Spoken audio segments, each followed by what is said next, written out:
হচ্ছে, আর মণি জুতো বেনে খনি দিয়ে আজ রাধারানীর চুলে আছে একটা লম্বা বেনি।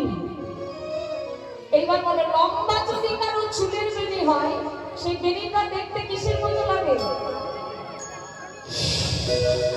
হ্যাঁ, মণি জুতো বেনি খনি দিয়ে আছে, মানে রাধারানীর চুলে রয়েছে একটা লম্বা বেনি, আর সেই দূর থেকে বেনিটা দেখে মনে হচ্ছে বেনি তো নয়, যেন একটা কালো রঙের সাপ।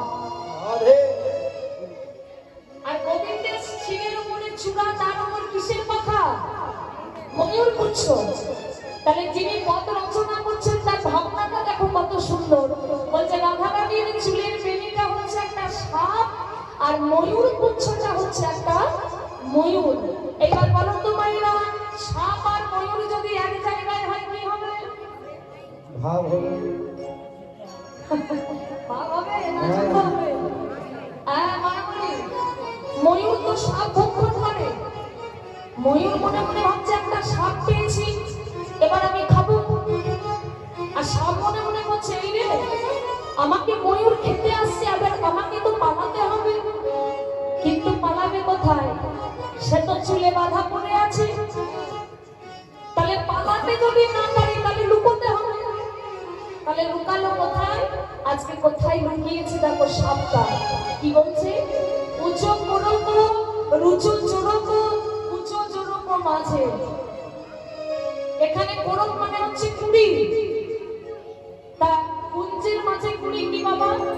কুঞ্জের মাঝে কুড়ি হচ্ছে রাধারানীর দুটি স্তন যুগলের বক্রভাগ, আমরা বাংলা ভাষায় যাকে বলি স্তনের হোতা। রাধারানীর দুটি স্তনের মাঝে সাপটা এসে বেনিরূপী সর্প এসে পিছন থেকে এসে একবারে রঙ্গমান হয়ে দুই উঁচু কলসের মাঝে পড়ে আছে। আর দূর থেকে দেখে যেন মনে হচ্ছে ময়ূরের ভয়ে যেন খনি লুকাইয়েছে, লুকাইয়েছে ময়ূরের ভয়ে যেন খনি লুকাইয়েছে রে। আরে পুত্র যুব ওই গিরি বল হবে ভয়ে যেন খনি লুকাইয়েছে রে।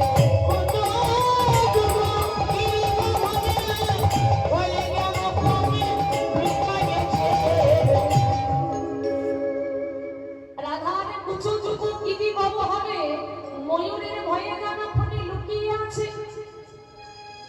এইবার দেখবো রাধা গোবিন্দের জড়াজড়িটা কেমন, একজন আরেকজনকে জড়িয়ে আছে ভক্ত ভগবানের জড়াজড়ি।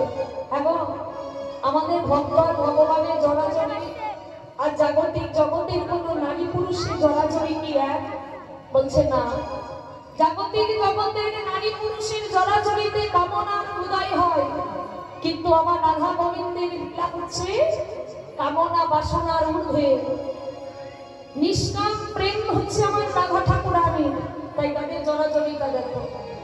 তরিত জড়িত চলো তো ভাবি তোহে সুখে শান্তি রহর মাকি। তরিত জড়িত চলো তো ভাবি তোহে সুখে সুখে রহর মাকি। চিনি খাদর রসমাদর আজ পরমা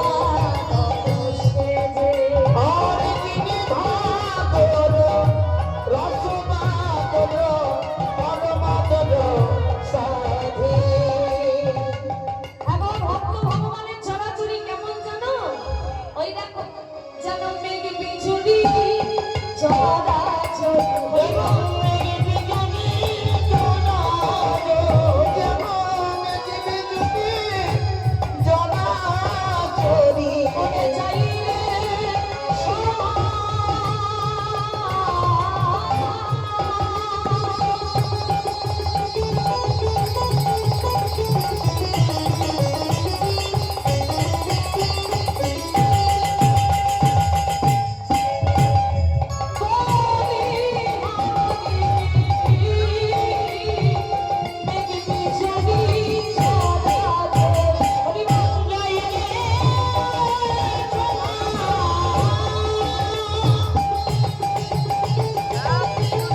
তাহলে ভক্ত আর ভগবানের জড়াজড়ি কেমন?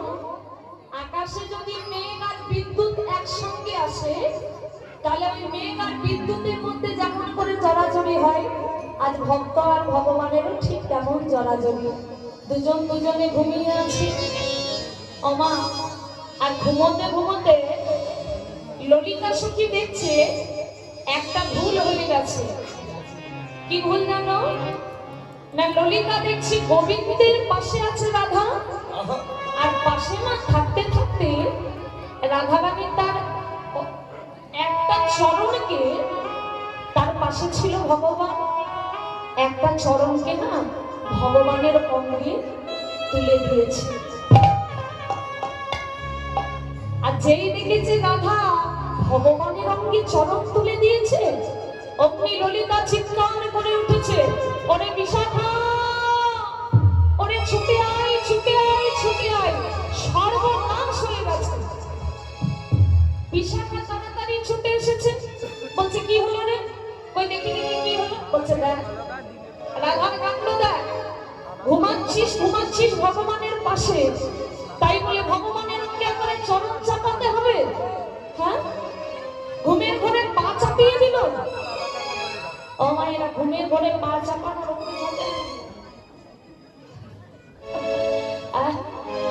অনেকের আবার থাকে, তা বলছে না এই যে আমাদের ছেলেগুলো যেমন আছে, ওই জন্য একটা করে এক্সট্রা পালিশ চাপিয়ে নিয়ে যেতে হয় গাড়িতে। তো বলছে রাধা অঙ্কে চরণ চাপিয়েছে গোবিন্দের। বিশাখা ভালো করে দেখছে, দেখি তো, দেখছে সত্যিই তো চাপিয়েছে।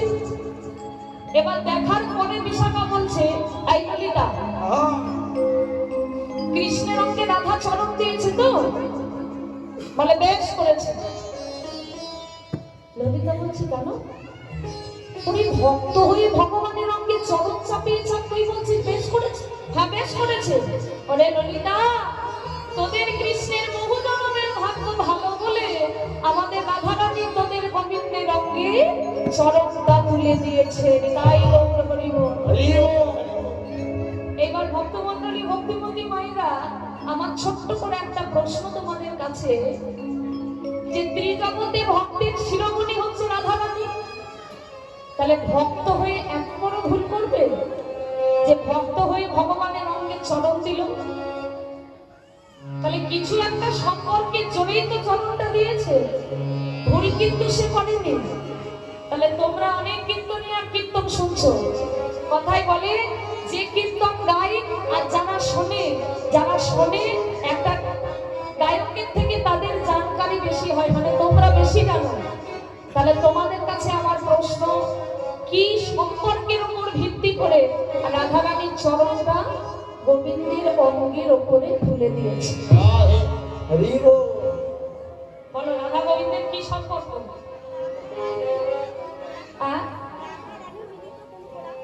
হ্যাঁ, রাধা কৃষ্ণের মিলিত তনু গোড়া, কিন্তু সেটা তো কলিকালের ঘটনা, আর আমি বলছি দাপর যুগের ঘটনা।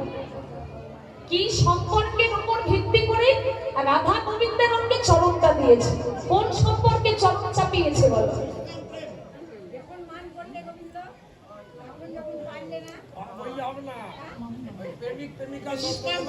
হ্যাঁ হ্যাঁ, অবশ্যই নিষ্কাম প্রেম।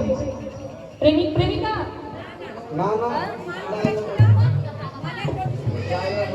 লাইলা মজনু।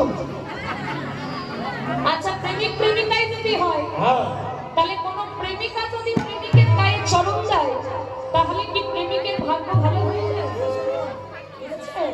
বাহ, সম্পর্কটা হচ্ছে গুরু আর শিষ্যের সম্পর্ক। কে গুরু? রাধা গোবিন্দ হচ্ছে শিষ্য। কিসের গুরু? একদিন বৃন্দাবনে গোবিন্দ রাধার চরণ ধরে বলেছিল, রাধে তোমার হৃদয় ভাণ্ডারে এত প্রেম আছে যে জগতে আর দ্বিতীয় কোনো ভক্তের হৃদয় ভাণ্ডারে আমি এত প্রেম খুঁজে পাইনি।